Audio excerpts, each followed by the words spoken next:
episode of Nightcap with Nightcat, the kitsch-minded show, where we talk about toys, boys, and life's other joys. I am your host, Jackson Carter, aka Nightcat. I am so excited you're here. We have such a great show for you. We've got the LITTERBOX coming up with all the stupid news stories, Sunken Treasure with a very spicy Harry Potter toy, ay caramba, and of course some more milk, good news stories to help you get to sleep. But before we get into any of that, I'm sure a lot of you are wondering, whose house is gonna smell like my junk? We've got to find out who won the This Candle Smells Like My Junk candles from last week's LITTERBOX giveaway. Thank you to everyone who shared that video. I really appreciate it, and thank you for scarring all of your friends for my own selfish purposes. To do this, I thought it would only be appropriate to reach into the Goblet of Fire! Listen, I know that this is the Triwizard Cup. It's not actually the Goblet of Fire, but it is a cup from the Goblet of Fire, so I figured it's just as good. In here I have the names of all the people who entered. Let's see, the first winner is, Liz Stazak. Thank you so much, Elizabeth. I'm not gonna mail yours because I'm gonna see you at some point, but thank you for sharing the video, you're amazing. Liz is actually the same one who gave me that Ken doll from last week's show. And the winner of Candle 2, Lindy P. Lindy and I used to work together at a fried chicken shack, and she went and told all of our coworkers about it today, all of our former coworkers from the chicken shack.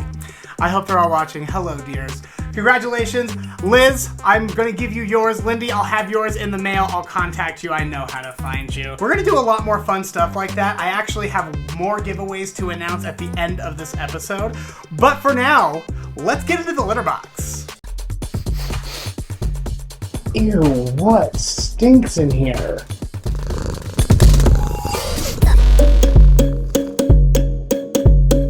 The LITTERBOX is the part of the show where we go through some of the stupid news from this week, and there are some real doozies in here. So buckle up, let's do it. Let's get started. In Pflugerville, Texas, police arrested a man named Brian Chamberlain for stealing a foot massager from Target. The 22-year-old placed his girlfriend's future foot massager. He was buying it for his girlfriend. Well, I guess he wasn't buying it for his girlfriend. I guess he was stealing it for her. But, you know, to me, that's equally romantic. Either way, I end up with a man who's thoughtful and a foot massager. 3 security guards tried to detain Brian before he threw a candle at them, which means he not only bought her a foot massager, he bought her a candle too. That's so romantic. Do you think it's like super taboo still to write people in prison, or is that okay now? Are we all over ourselves enough that if I wrote to this guy, it wouldn't be the end of the world? He did end up fleeing in his car. Police were able to track him down to his home and arrested him. But honestly, sometimes you gotta risk it for the biscuit. He risked it big time. Hope he got some biscuits. All right, this next one is gonna sound a little crazy, but I see this happening to me at some point. A naked man in Jacksonville, Florida, Florida, stole a sheriff's police car and fled with it. The officer stopped after spotting the naked man on Interstate 10. He then tried to arrest the guy. The guy got combative, jumped into his car, and sped off. He crashed not too long after he took off, hopped out of the car, and just ran into the woods screaming, "Ah!" like a big naked Tarzan on meth. It doesn't say that he's on meth, but it's Jacksonville, Florida. I'm gonna go ahead and assume that meth was involved somewhere along the process. Officers were able to take him into custody. When they asked him what was going on, he just said, I don't know. I don't know why he did it. But I kind of understand why he did it. Like, has anyone else hit that part of quarantine yet? Where you're just like, oh my God, I'm so bored. I need to rub my balls all over a police officer's leather interior just to feel something again. Write it out. We're almost there, guys. We're almost there. There's a vaccine coming. It's like Balto. We're all living Balto right now. He's running across the plains with those vaccines. We'll get him any day now. KFOR says that Oklahoma State Representative Justin Humphrey has filed a bill that would establish a Bigfoot hunting season. He says a lot of people don't believe in Bigfoot, but a lot of people do. Just like some people like to go deer hunting and some don't. Yeah, that's the same. Except, you know, I see deer splattered across I-15 like every 4 feet. I've never seen a splattered Bigfoot, so I don't know that it's exactly the same. I love where your head's at, though. It turns out that this is actually a really big kind of fundraiser for the government. They're selling permits to tag Bigfoot. And obviously, it's like a souvenir. If you buy your Bigfoot tag, you get one. And if you end up using it, I mean, you're gonna make quite a bit of money off of that tag. So I feel like it's a win-win situation. I would like to point out real quick, though, that this is Oklahoma we're talking about. And certainly, nobody can be surprised that the same state that brought us Joe Exotic is the same state that's trying to establish a Bigfoot hunting season. I'm just saying Oklahoma's not looking great these days. The Daily Mail says a man in France is struggling to speak because he had his nose and his top lip removed. And I know what you're thinking, right? This guy must have gotten into an accident. But his whole life is an accident because this is what this guy looks like! Anthony Lofredo has covered his entire body in black tattoos and these implant bolts, and he had his nose and lip removed to more resemble an alien. He says he's always dreamed of being a scary character. I mean, mission accomplished, buddy. Listen, I'm not against body modification. I've got a few tattoos myself, and if you want to walk around looking like Voldemort had a baby with Mitch McConnell's hands, that is entirely your business. But these are also the people sometimes that I see complaining on Reddit because they're like, I can't get a job. It's like, you've got a demon tattooed on your face. You don't have a nose by choice. Though parents, if you're looking to hire someone to come in and scare your kids, you know, they might start behaving a little bit better if Uncle Lizard shows up. And finally, listen, if there's one thing you need to know about Nightcat, is that I am hella petty. I will die on the smallest hills just because I would rather be right than alive. But I would never go so far as this COVIDiot in Sheffield, England, who recently went down the street from his house and started licking 2 ATMs just so that he could prove to everyone that coronavirus is a hoax. Yes, multiple governments across the world who usually can't get a goddamn thing done have coalesced to make sure that you have to sit down in your house for a couple of months. It was the government's whole plan. That's what they wanted to do. It was a big hoax, and it was all to trick you, you money licker. The man put on Facebook, I've been going out every day since lockdown. I lick 2 cash machines, each and every button overkill. If you people don't believe, I will have to prove you wrong. All of you are being lied to by a thieving government. I think the greatest prank the government ever pulled was getting that asshole to lick an ATM. I really hate that I did that, but I also don't want to retake this because I'm running short on time, so you get And let's get out of the litter box on that note, I guess, and into some sunken treasure. Matey, it's Sunken Treasure. This is the part of the show where I dig into my toy collection and I show you something awesome. Obviously, my specialty are retro Harry Potter toys, but I also have a huge collection of banned or controversial toys in another room of the house. Actually, I pulled one of those last week. It was the Ken doll that was too gay for stores. You can actually see that up on our channel. But this is a very important one because this is the first ever banned Harry Potter toy to appear. A Nightcap with Nightcat. How innocuous. This little children-sized replica of the Nimbus 2000. It was released in February of 2001, so it's actually hitting its 20-year anniversary. And when it first hit shelves, everyone was pretty excited about it because you would turn it on, it was battery powered, and it would make all these whooshing and rumbling noises so you really felt like you were flying. And for an extra dash of authenticity, it also vibrated. They sold a toy for children that you put between your legs and you let it vibrate. I know exactly what this is. I wish I could show you that it worked, but unfortunately when I bought it, it broke in shipping. The seller gave me a refund, hey, but let me keep the broom, and I still hang on to it because I think it's great. But here's what I think it might look like if it worked. It was immediately picked up by some very kitsch-minded sex shop owners in New York City. All through the West Village, these started popping up for $40 when the original MSRP on them was like $20. I think it was like $19.99. But they were selling them for $40 and they were selling like hotcakes. Here are some of the Amazon reviews. The actual Amazon reviews, which are now deleted. You can't find them because Amazon ended up pulling the listing. But here's what some of them said. My 12-year-old daughter is a big Harry Potter fan and loved the part with the Nimbus 2000, so I decided to buy her this toy. I was afraid she would think it was too babyish, but she loves it. Even my daughter's friends enjoy playing with this fun toy. I was surprised at how long they can just sit in her room and play with the magic broomstick. Great buy for any Harry Potter fan. Cheers. This one's just titled, Keep the Batteries Out. And then he goes into this whole story about how he loves it, his daughter loves it, it's the perfect size for her, it's like, I don't know, ergonomically shaped or whatever. It's definitely meant for you to take a seat, except that it vibrates. And he's like, she'll continue to play with it as long as you take the batteries out. And I'm like, yeah, because if she was at that point, she couldn't just find more batteries. She doesn't know where the junk drawer is for more batteries, does she? I recently bought this for my son. He's a huge Harry Potter fan. This toy gives him the ability to fly around the house zapping things. The only problem I see with the toy is that the batteries drain too fast. And his sister fights him over it. So now I need to buy her one too.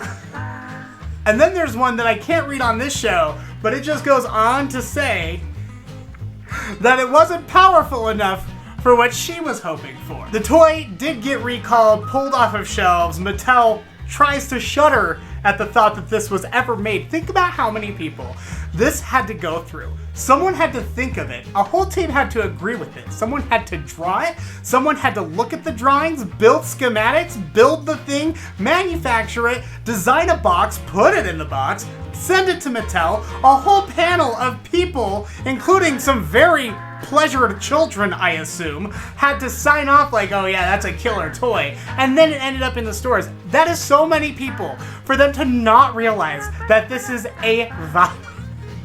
I just saw myself waving a vibrator and talking so mad. Not where I thought I was gonna end up in my career, but here we are. Look for your... Oh, I'm gonna do makeup tutorials now. Oh, that's so nice. All right, now that I'm all dolled up, let's get into some Nightcat Classic Tale.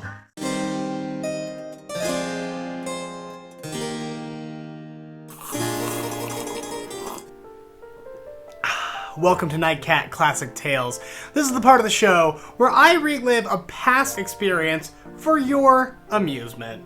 This one happened in 2019. Perhaps you remember it on Facebook.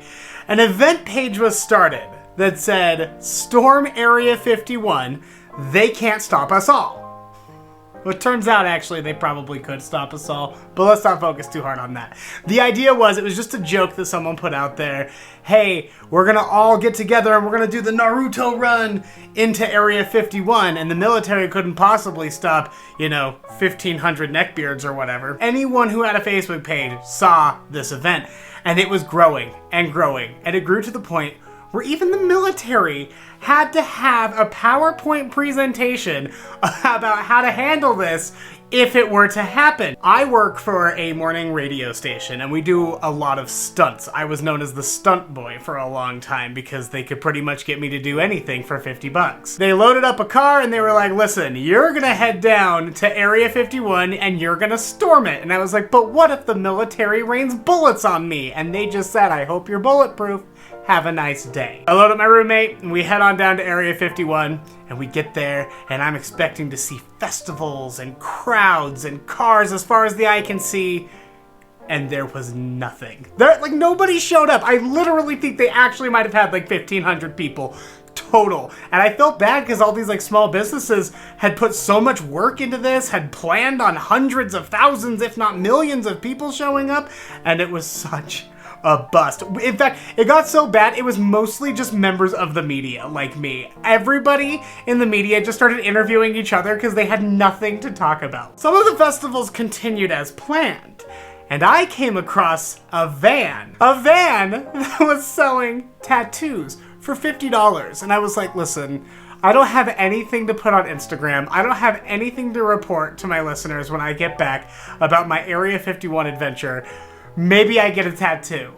And I think about it, and then me just thinking about it summoned all of the media. And before I know it, like newspapers from all over the world and the Associated Press are pressuring me into getting a tattoo. They're like, are you gonna do it? You should do it. Because they wanted just so desperately for something to write about. I walk into the back of some random van in the middle of the desert with the world's media watching me. And I got a tattoo on a saran wrapped little chair.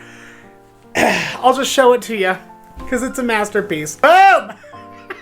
I love this tattoo. And the best part about it is that one of my co-hosts on the show, her name's Monroe, she named this cow Post Malone. Everybody say hello to Post Malone as he gets abducted up into space. That's on my body forever. I spent $50 on it. It's on my body forever, but I love it. I think it's hilarious. Hold on, let me just put my titties away. That is Nightcat Classic Tales. I literally have a mug. I could do it with my mug hand. That is Nightcat Classic Tales. Let's put you little night kittens to bed with some warm milk.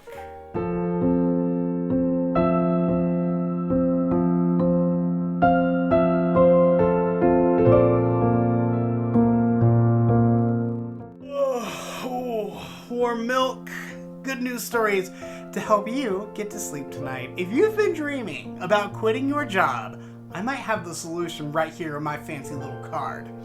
A Canadian company called Candy Funhouse is hiring full and part-time candy testers. They're calling them candyologists, which I don't even need to go to school. My fat ass has been studying that my whole life. And the job pays, are you ready for this?